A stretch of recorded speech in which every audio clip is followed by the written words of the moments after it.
And we're live on Tuesday, and welcome one and all to the Tuesday live stream. And in this week's live stream, we're going to cover, all the news of the day because, whoa, it's all happening, on live stream Tuesday, right? Tesla stock, ooh, I mean, -5%, Bitcoin under $65,000. Oh no.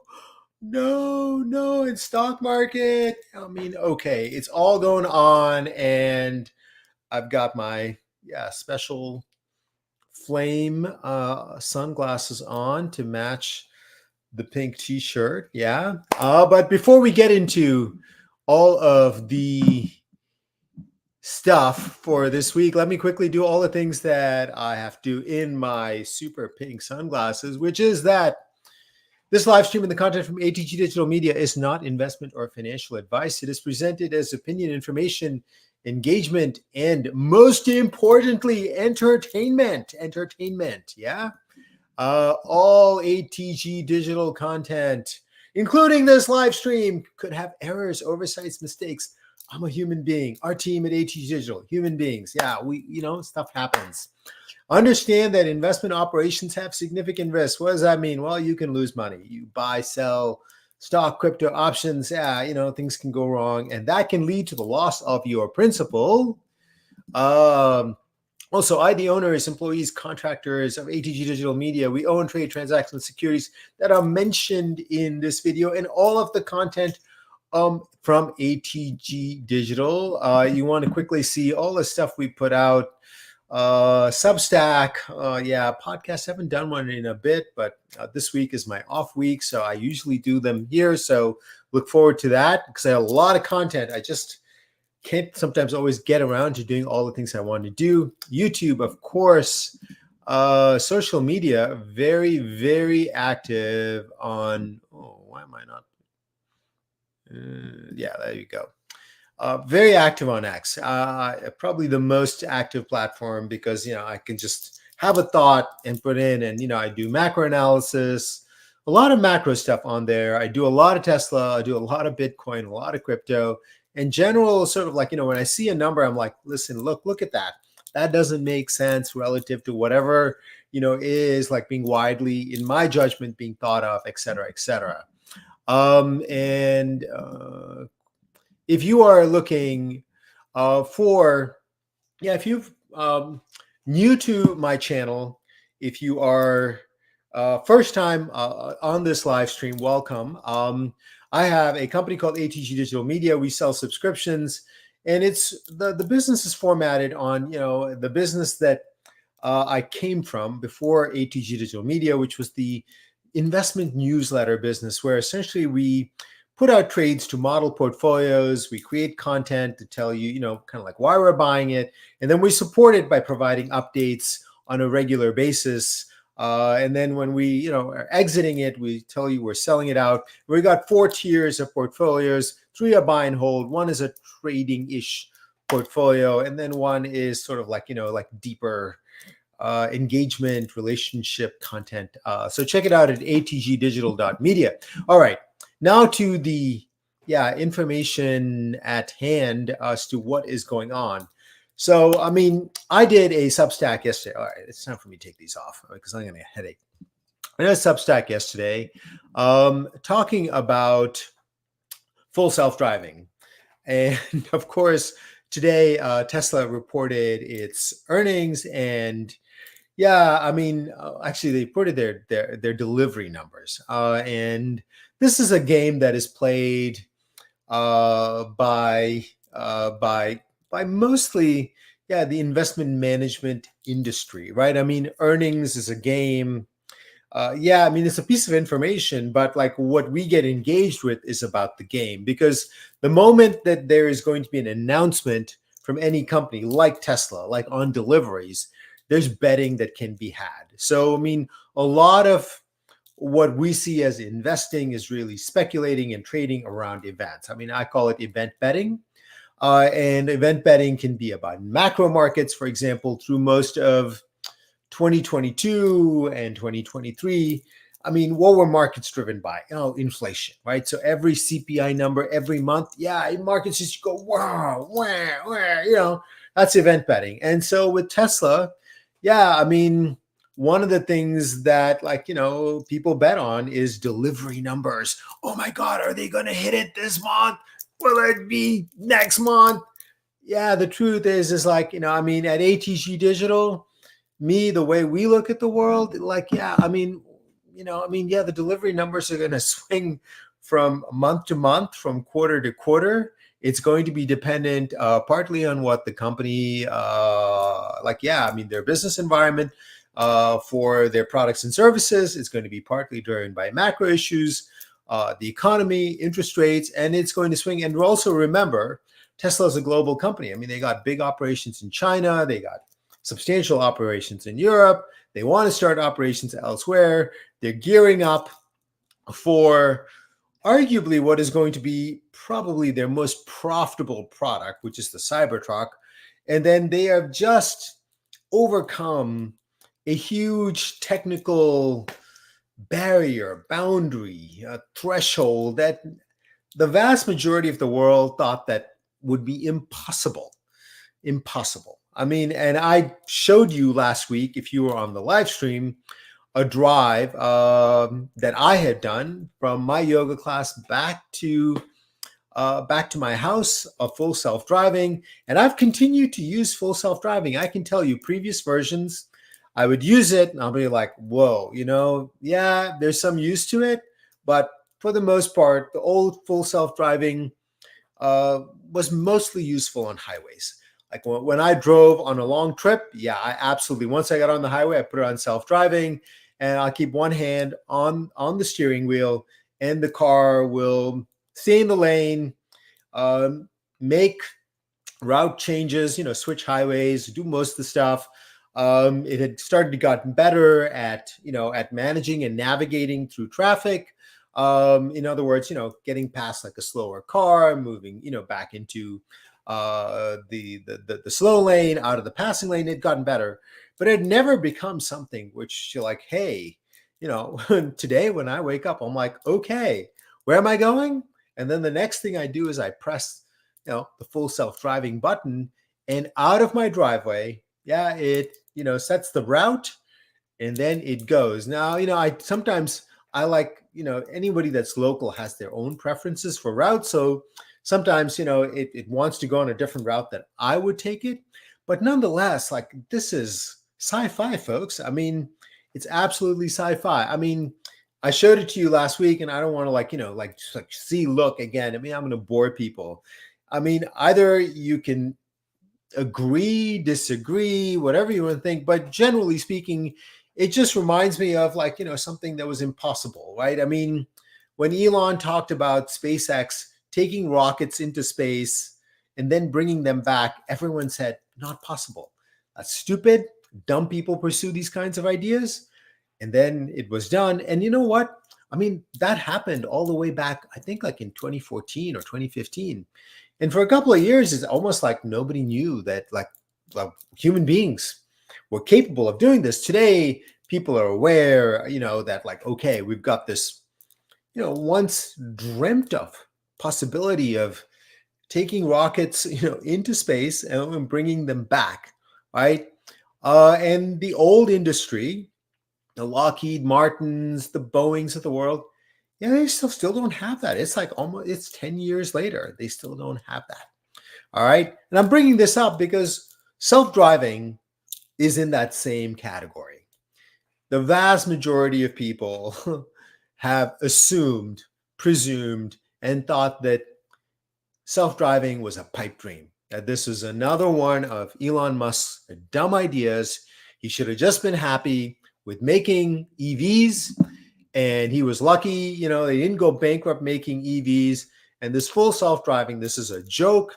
And I understand, I don't really watch TV, but I understand that 60 Minutes did a hit job on full self-driving this week, last weekend. I don't know. I didn't really see it, but having had full self-driving really since my very first car, and I did my Substack on this yesterday, I put up a picture. I mean, in 2018, in April of 2018, when I picked up my car, I was one of about 250,000 people buying Teslas. So, we were in the early adopter category. There was like a red carpet, laid out for me. You know what? Maybe I'll show you guys this because it's kind of entertaining to see, kind of like where things have come from and where we are. Okay, there we are. I'll make this bigger. Hopefully, oh no, I moved it off. I can. There we go. So there we are. That's my. No, it hasn't updated the.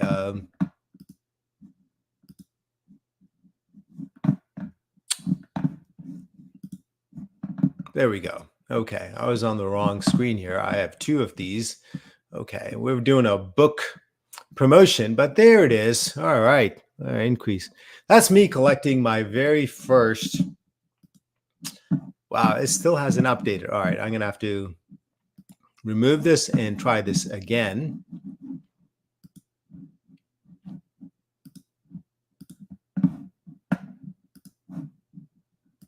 There. Finally worked. All right, so there's me collecting my very first Tesla. I named her Tessie. And in those days, there were so few Tesla buyers that, you got a little red carpet. The team members that were free would come out and do a little ceremony, handing you your keys. It was all very nice. But one of the unique things even then was they used to call it autopilot. Autopilot is what turned into full self-driving.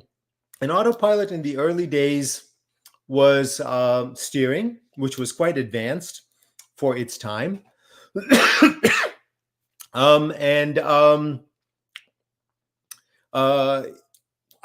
early autopilot, I remember being absolutely amazed that it could change lanes. I mean, now you had to put the indicator on, but it could change lanes. And I remember taking my kids, I'd be like, hey, look at this. The car moved by itself. And then later on, that became quite ordinary.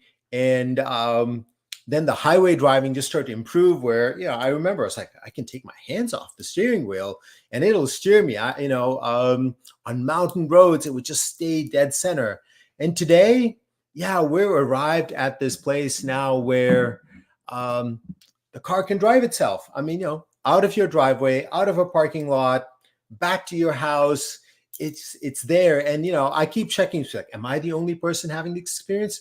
Nope. If you're an X, and I don't know if people are putting up video on Instagram, but I imagine that there's probably like less of it on Instagram. X is obviously Elon Musk's, platform. There's more people on it. I think Tesla folks have always been on Twitter, on X, but it's going to spread, just like any other great idea spreads.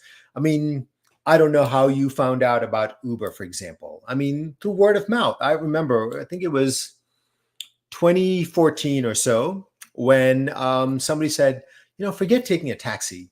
Just download this app on your phone called Uber. Word of mouth, right? I mean, people tell each other when something is extraordinary, when something is so incredible, so amazing, we can't help it. We want to tell other people. So full self-driving doesn't require an advertising campaign, doesn't require people to do anything. We've got all the accoutrements necessary in today's world for this to go viral by itself, which is that people are going to watch me. Excuse me, I'm recovering from the pollen that is like so widespread in North Carolina at the current time, and it gives me like a little bit of an allergy. But people are going to watch me self-driving, watch other Tesla drivers self-driving. And I mean, people are very naturally going to be like, whoa, what is going on? Like, cars can drive themselves? Because my best guess is that, I mean, you're aware because I've been talking about self-driving at, my previous shop, Banyan Hill, at ATG Digital for, 5-6 years, because I've been watching this thing grow, like watching a kid grow, like watching someone learn to drive over 5-6 years. And like, whoa, when the last version got dropped, I was like, whoa, that is just fire. This is the thing. So, it's not perfect. It does do some things that are still like, hey, I wish it did better. But for the most part, I would say this is already a average to better than average driver already in the vast majority of situations that you can put this car into. And it doesn't depend on maps. It doesn't depend on some sort of like wireless connection. In other words, it depends on cameras. It depends on computer processing power. And then it makes judgments and decisions based on what a human being would do in a similar situation. And this is a big difference between the old form of self-driving, which was essentially a series of sort of like, these are the rules and you need to follow it. Instead, now it's a kind of like a ChatGPT moment for Tesla. In other words, this is artificial intelligence where it's like, well, a car put in this situation in the hands of a competent licensed driver, what would they do? And how would they do it? And that's what it's mimicking. And it learns as a result of data that it's being fed, which effectively is like sort of like electronic eyes. I forget the number of cameras. Different cars probably have different numbers, but I don't know, 6, 8, 10, 12 cameras feeding in this information, vast amounts of video that is training this artificial intelligence engine to make better and better decisions. And having arrived at a certain threshold, it's kind of similar to what happened with ChatGPT and AI in October last year. They released it and everyone went to use it and they're like, wow. And ChatGPT went from what? 0 to I think 10 million users in something like 30 days. And now it's over 100 million users. So we know what the arc of something is that is, clearly an enormous, extraordinary, incredible, amazing jump over what existed before. And in my opinion, my judgment, we're at the same moment with full self-driving. Now, what does that mean? Well, in terms of obviously the stock price between yesterday and today, apparently the meaning is negative 5%. But let's just let the stock price, stop being the arbiter of how we feel about an opportunity. Because, and I wrote this in my Substack, investor psychology runs in reverse. Like if I was saying this and Tesla stock was 500, everybody would be pumped. I'd have 300 people on this live stream. People like, oh my God, Paul, Tesla's going to the moon. But Tesla stock's at whatever, 165. Somebody says like, oh, disappointing deliveries. In other words, it is the stock price that drives our emotional response to facts and evidence. Run the stock price higher, we'll find something to be happy and good news about. Run the stock price higher, we'll find good news. The littlest news will be incredibly, like positive, we'll find anything. But if the stock price is low, people are like, oh no, Paul, if this is so great, why aren't people excited about it? Look, folks, the reality is like, we always have, why did it take, I don't know, people to appreciate a year to appreciate the iPhone? Did Apple stock instantly go to $1 trillion? No, the nature of human, skepticism, it is initially overwhelmed one by one, and then in very large groups, and then in very, very, very large groups. And people will then, be like, well, I want to own a piece of this. I want a piece of this.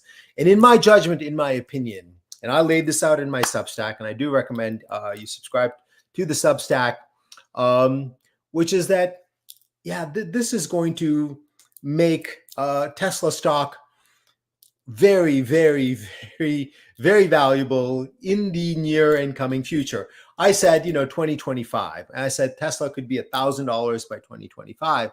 Why? Well, because I think it's only something like 15 to 20% of people that have been paying for full self-driving in the past. So, Tesla's got, I think 2.5 million cars out there.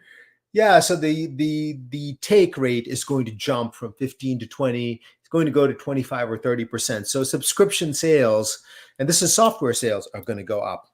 Then as people begin to hear like, okay, full self-driving is a thing, they begin to see it, that is going to run sales higher over the next, whatever, 6, 12 months, first slowly, and then more in a bigger way. And then third, which is the biggest thing of all, which is that robo-taxis, which again, sci-fi idea, science fiction, people's like, never happened. This is ridiculous. It's not possible.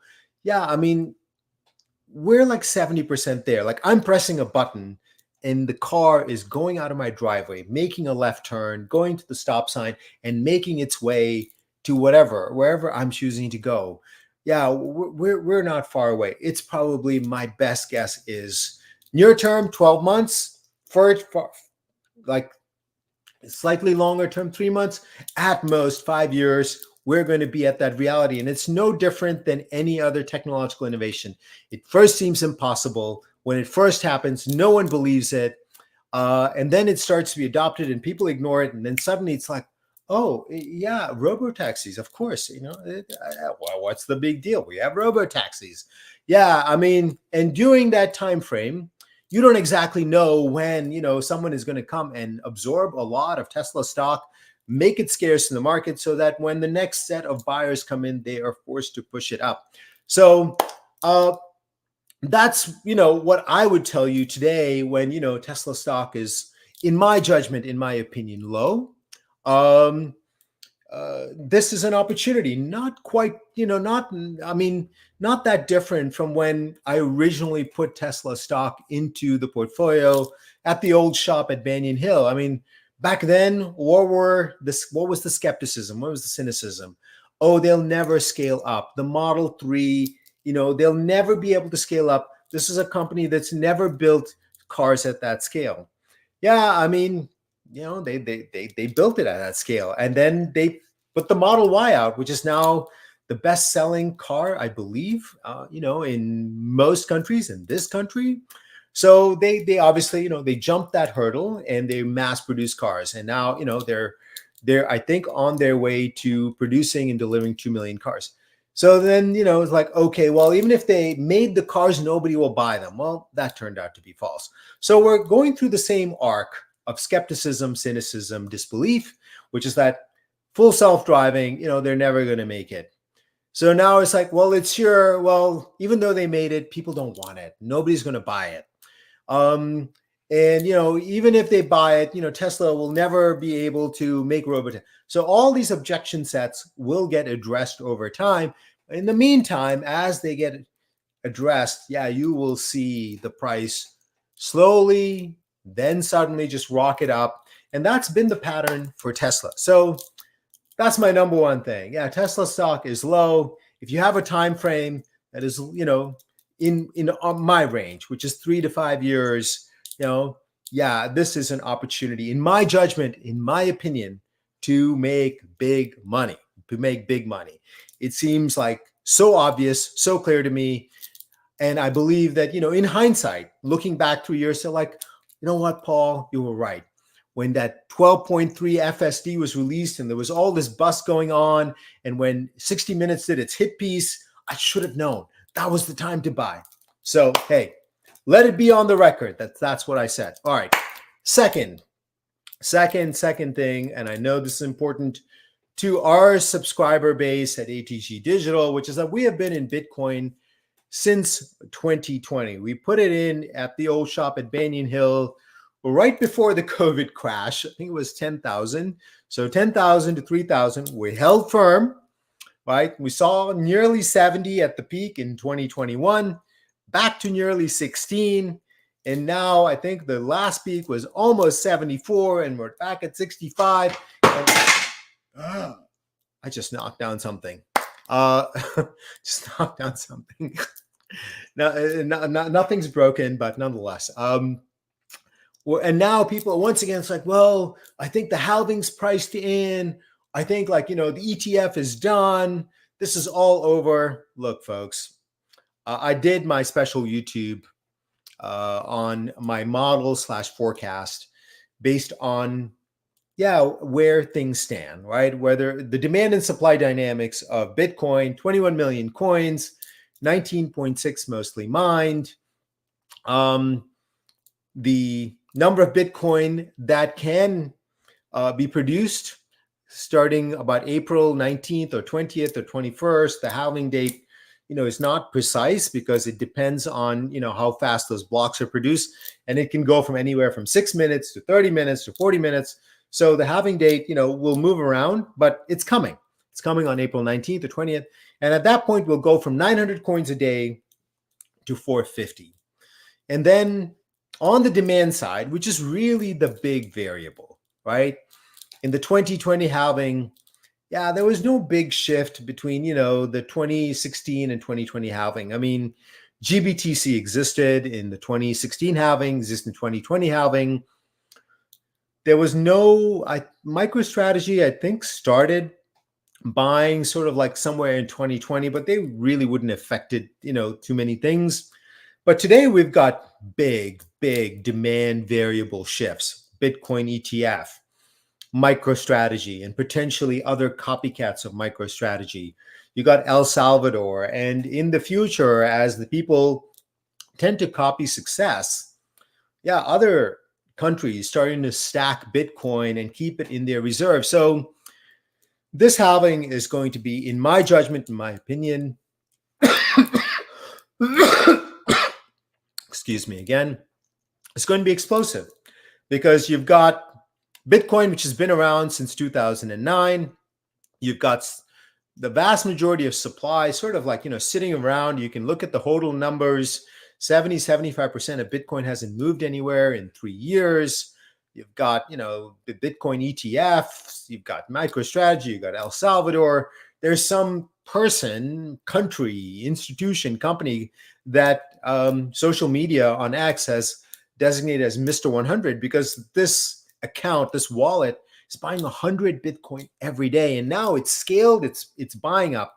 Yesterday, I think it bought 800. So all these things tell you like, you can go with the moment.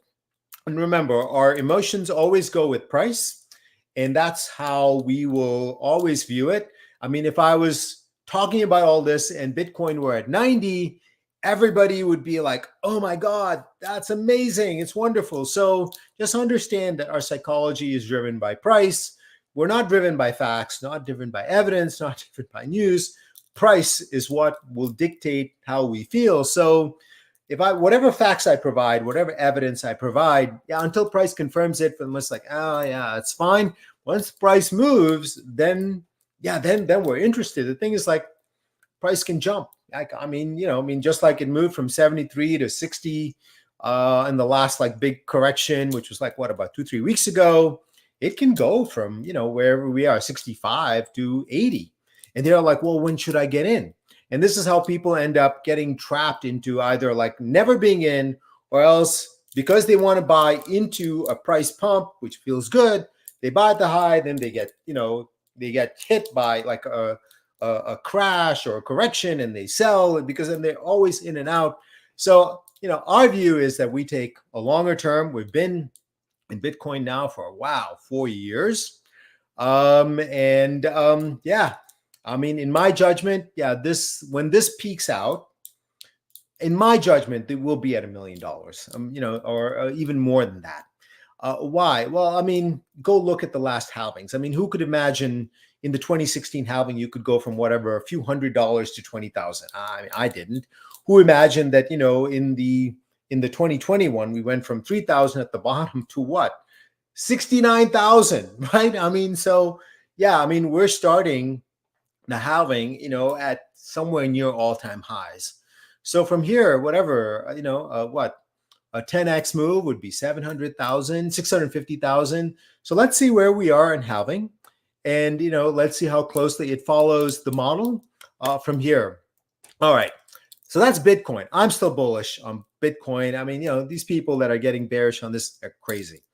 Finally, I put out a very long thread on X yesterday talking about how the markets are positioned. And pretty much since October, of last year, and I'm talking about the stock market now, we've had essentially enormous price bump. All right. I mean, we went from the world's terrible, there's going to be a recession because of high interest rates, to, oh, the Fed Reserve has released a new dot plot that says that, hey, they're going to cut interest rates by 3 times by the end of 2024. The truth is like, I never believed that. I was like, I don't really see how they can do it, because inflation at that point, while it was low, was still above 2%. There was no real sign of a real, like a serious recession that hit unemployment, or that raised unemployment. And third, there was no sign that the leverage in the system, and there is an extraordinary amount of leverage in the system. There's so much debt. There's so much debt at the corporate level. There's so much left at the government level. There's obviously a lot of debt at the individual level, but a lot of that is like tied down in mortgages and it's fixed rate. But on the corporate level and on the government level, there's all this debt. But the thing is that when you go and look at the analysis, a lot of that debt comes, matures like in small little tranches. Like there's 4% coming this year, 6% next year, 7% the next year, 4% again the year after. It's dripping off. And so that means, crises are usually formed by this bitter, horrible combination, which is like some company or some group of companies are heavily, heavily indebted, and then they run out of cash. So we've got highly indebted, but like there's no urgency. In other words, there's so much money been pumped into the system by the Federal Reserve, by the federal government, by its spending. There's also plenty of cash. So there's no crisis. We really have not even really had a crash. Certainly nothing compared to 2008, nothing compared to 2000. And there's no recession that is coming. There's no crash or crisis. And so if you ask me, no interest rate cuts are coming. Or if it is, maybe you get one. And even that, I'd have to say, like, increasingly, the inflation data, the manufacturing data, all point to an economy that, what I've said, which is that it's too hot to cut. And it's too cold to lift. So it's too hot, like inflation data, general GDP number, employment. It's just too hot to cut. But it's also too weak, where they're like, well, we don't really want to change things. So we're in this like period that I think is going to last like years. And people will be shocked that it lasts years, because we're so used to the idea that like we're going to have all these changes.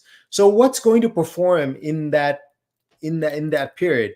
Well, it's got to be something that hasn't been bid up already, right? So like, this last pump, right, has taken up pretty much like all the biggest stocks in the S&P 500, the big tech stocks, the dividend stocks. Even the banking stocks that are broken. Between their reserves, exposure to commercial real estate, the obsoleteness of their platform.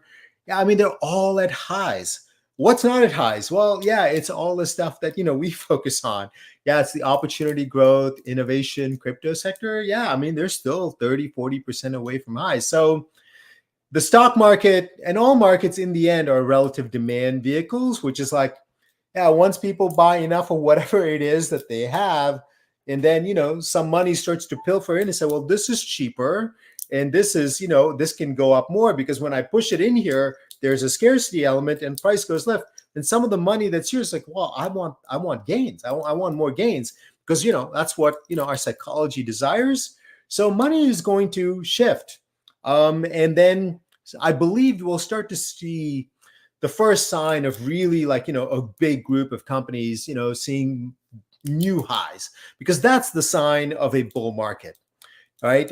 When people are willing to pay new highs, like high prices, 52-week highs are good, but 52-week highs that are underneath the old high, yeah, that still shows a level of caution. That shows that, some group of people, whether it be long-term investors, medium-term investors, short-term traders, speculators, yeah, some group, and you need all of them sort of like, be willing to come in and either hold and or add to positions and or continually to be in positions. Yeah, I mean, some group is not yet there, but it's going to happen, in my judgment, come year end. Why? Because, yeah, you look at the other stuff. I mean, 30, 40 times earnings for 3 to 4% growth. Yeah, I mean, 7, 12 times sales for 1, 2% growth. Our companies on a relative valuation, they are cheap. They are cheap. Long-term investors are value-based buyers, are valuation-based buyers. They will come in and absorb the low-cost inventory, accept the volatility that goes with it. And then, yeah, I mean, shorter-term investors will then come in and fill in. And with that, the demand rises. And now you have bid up buying. So, in my opinion, my judgment, yeah, we're going to be in this environment for a while where it's too hot to cut, too cold to lift. There'll still be growth, but it won't be extraordinary. There'll still be inflation, so there's some cost pressure. And in this scenario, you're going to be like, well, what's scarce? Well, growth of 10, 12, 15% is going to be scarce. Companies that are taking market share from incumbents, yeah, I mean, there's not going to be that many. Those are the companies that you want to buy. So, in my opinion, my judgment, yeah, after 3 years of a brutal bear market, beat down, crash, I think we're ready. I think we're ready. It hasn't happened yet, obviously, but you know, these are low prices, right? And yeah, once they're done, this is, in my judgment, opinion, the last opportunity to go and get some of these stocks like Tesla, obviously at this price, and and others that we have. I'm quickly going to put a few things up, and then I'm going to address all the questions that are showing up in the comments. So throw it in there, and I'll address as many as I can. Let me quickly put up some places where I think you're going to see these new highs start to show up in the next 6 to 12 months. Biotech, genetics, you'll see today Exact Sciences suddenly being bid up. So there's some news going on with Garden Health, which is one of the companies that I've listed in there. But think about, like, why is that price action happening? The price action is happening because there's not enough stock available in the marketplace for simply that news to happen with Garden Health, and for people to just be like, okay, you can come in and buy as much you want and not affect price, right? So that scarcity element in the market has to be there. In other words, whoever owns it, whether it be the market makers, whether it be the big institutions that understood, like, these prices are low, there's a genetic revolution unfolding in healthcare, and yeah, we've got time frames of whatever, 7 years, 10 years. We're going to own it for a very long time, and we're happy to take on this volatility, and we'll just keep buying. Yeah, I mean, when you see this, sudden jump going on, it tells you there's a scarcity element to the market. What are the big companies in this area of genetics? I mean, these are really all genetics-based companies. They make tests of various kinds: Exact Sciences, Illumina, Garden Health, Natera. The silver tier indicates the subscription tier at ATG Digital, where those two stocks are Exact Sciences, Illumina, and silver tier, and Garden Health and Natera are in gold tier. But this is a place where I believe you can see it. What's another place? FinTech. Yeah, I told you that the banks and the financial institutions in the United States are in pathetic state. I mean, they took all the huge deposits that came from all the stimulus checks, and they bought long-term bonds, and they're down 40, 50%. This is why we have, like, little mini bank run crises going on. Then, they've got massive exposure to commercial real estate. And worst of all, I mean, their business is obsolete. I mean, the branch-based banking is done. Yeah, companies like Square and PayPal and Robinhood and Coinbase and others are going to wipe them out. I mean, they've got huge real estate, because of these bank branches. Meanwhile, these are all digital platforms, right? I mean, they're far more efficient. They can use algorithms easily. They can use AI easily. The banks, yeah, I mean, they're running COBOL, Fortran-based systems using patchwork. Yeah, I mean, these companies, this fintech is just going to wipe out the banking sector. I know that sounds like a big claim, but yeah, as it unfolds, people will see, we'll increasingly start to see the old legacy incumbent banking sector shrink, and this group of companies just start to just absorb market share and take from them. One place where we've seen bottoming signs, and this is an area where we haven't really seen stock buyers come in and buy is the new energy, alternative energy sector. I mean, really for most of the last couple of years, there just been endless selling. Like whoever owned these stocks has just been like, I want out, I want out, I want out, just get rid of it. But yeah, starting about a couple of months ago, I started to see like, okay, there are buyers coming in, and when they come in, they're lifting price higher. And sometimes, yeah, the prices, are being marked back down to the lows, but nonetheless, when buyers come in, there is a clear sign there's not enough stock in the marketplace. These companies, yeah, I mean, just like, the banks, are being obsoleted by fintech.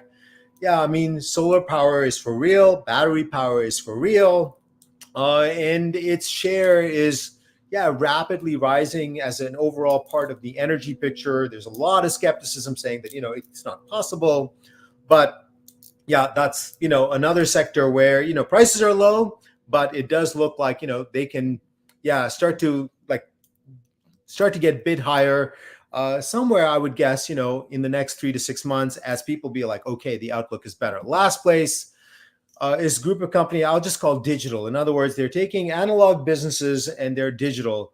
Furniture, Wayfair, advertising, which is, now transitioning from TV and published media to essentially being all digital. That's Trade Desk. And then Roku, I mean, yeah, the gateway to all video content, which has just been languishing as a stock for, yeah, the better part of 3 years. Yeah, I mean, it looks ready. And finally, Carvana, that where, people are still betting on this company going bankrupt, but effectively, whether you hate them or love them, they have, yeah, a digital monopoly on used car selling. I mean, yeah, the other ones claim they can do it, but you know what? It's kind of hard to run an all digital platform and deliver. All right. I saw a lot of comments coming up, so I'm going to stop there in terms of stocks and go to folks' comments. Excuse me. Anthony Perry says, first time I've made it to the live stream. Well, welcome, Anthony. We appreciate you making the time to attend. Liz says, Liz, a big fan. Liz, I really appreciate all the positivity that you radiate. I and the team, we always look forward to your comments. We're very grateful for everything you say and do on social media to keep our spirits higher. Thank you so much. Liz says, life through rose-colored glasses, a bright, optimistic future. Go, Paul. Maria says, how is Gamida Cell? Gamida Cell is a very tiny microcap stock that we own in our diamond tier. They announced last week that they are going private. Essentially, they've been tipped into a kind of bankruptcy by a very large convertible debt holder, and we have sold Gamida Cell out. It obviously did not pan out. We thought their omidubicel drug, which was very unique, would get adopted very quickly because for critical need. That didn't happen. No other biotech company came to buy them. They started to run out of money. The hedge fund, I think it's called Highbridge Capital, saw an opportunity to essentially take the company and they're going to give almost nothing to existing shareholders. So we sold it. I believe, that transaction will go through because they will control pretty much all the votes on that. Pulverizer says, looks like you're wearing a little more bling these days. Hey, I'm no longer in the corporate world. I work for myself. I get to express myself. But thank you for noticing. Lisim says, can you address Elon's extremely polarizing persona? While the technology is incredible, I think there's increasing risk due to Elon's toxic conspiracy theories and political posts. Look, Elon's Elon. He's a human being, and he's no different than you, entitled to his political views. And obviously, we live in a very polarized world where we think very, very poorly of anybody that has a different view of us. So, yeah, I mean, I see this online. Truthfully, and I've said this consistently from my time at Banyan Hills now, in the long term, I've never seen politics affect any opportunity. I mean, do most people know, I don't know, whatever Steve Jobs' politics were? I don't think we did. I mean, in the end, the technology is useful. People will use it. And, there was a time when, politics in this country wasn't so polarized. I mean, I don't think just because that's the environment we live in today, that's going to be a permanent feature of life for the future. Um, Leasim says alienating a key demographic and clientele is not a savvy business.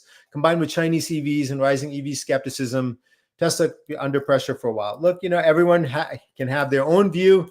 My view is that Tesla prices are low. If you're looking at the view from the lens of economic and financial and business opportunity, in my opinion, you would grab as much Tesla stock as you could at this moment. Raul says, hey, Paul, I want to get your view on Litecoin. Do you know about it and why this crypto is going so much lately? Litecoin, is not in any of our portfolios. It is essentially one of the earliest clones of Bitcoin. And it's probably going up because, somebody thinks that they can push it higher by sort of like absorbing the stock. And, there's no, the market for Litecoin is quite thin relative to Bitcoin. There's no ETF. There's no micro strategy accumulating it. So my best guess is that, Bitcoin is going to leave a trail of liquidity that can be used to push up the prices of a lot of different things. And in my opinion, my judgment, Litecoin is one of them. Having said that, Litecoin has a halving and there is going to be some scarcity factor. However, if you do a long-term chart of Litecoin versus Bitcoin, you can see, Litecoin has not hit new highs. It hasn't, done anything near what Bitcoin has. Let's see here. Excuse me. Scott from South Carolina says, is Satoshi selling any of his? He's the largest holder. Well, no one really knows who Satoshi is. If this person who invented and programmed Bitcoin, if he's still alive, yes, he does have, I think what's, the largest stash of coins.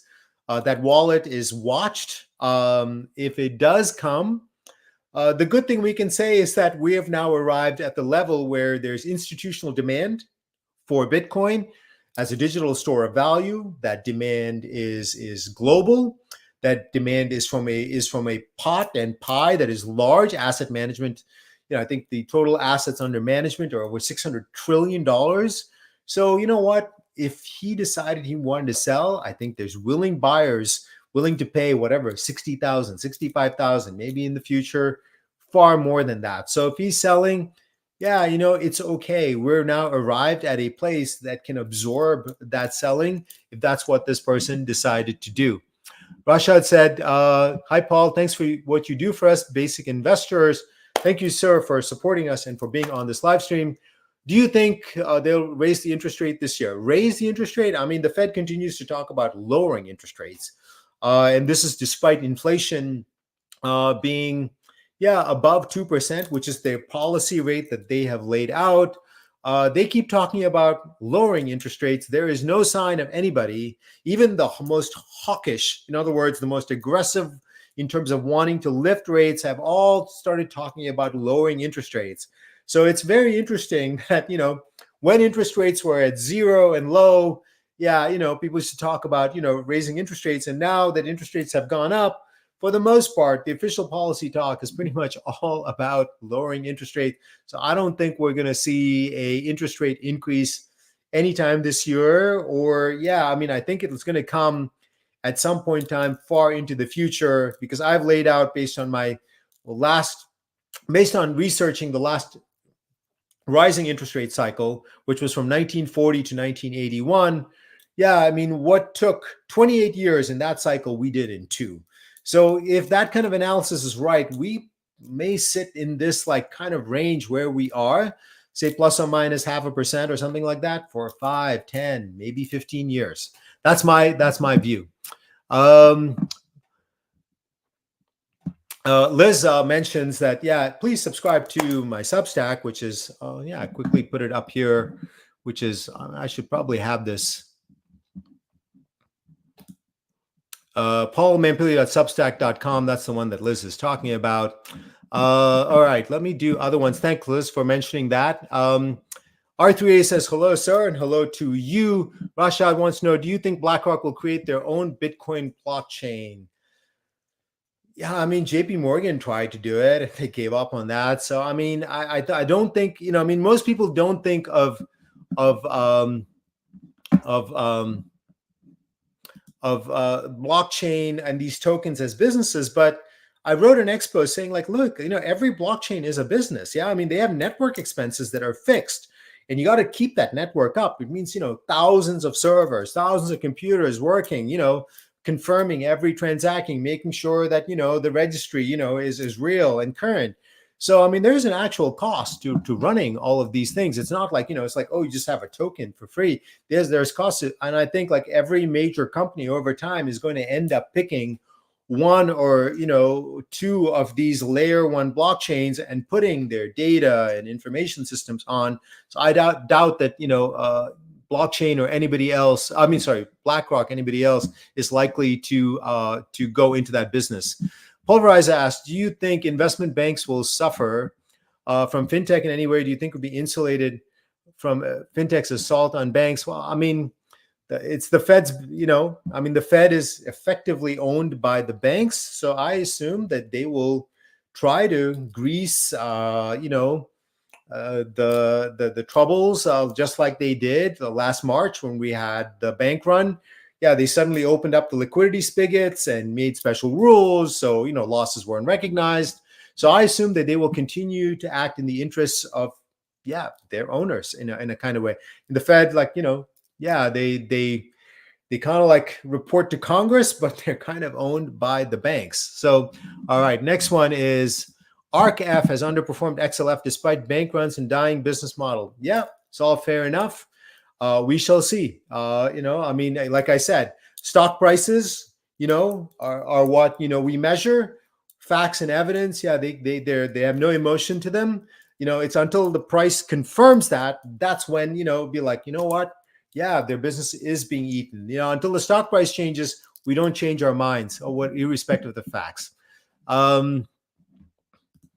Raul Segovia says there is an ETF for Litecoin. No, that is actually a GBTC trust that was similar. I mean, a Grayscale trust that trades for a crazy premium or something. So it is not an ETF, which is LTCN.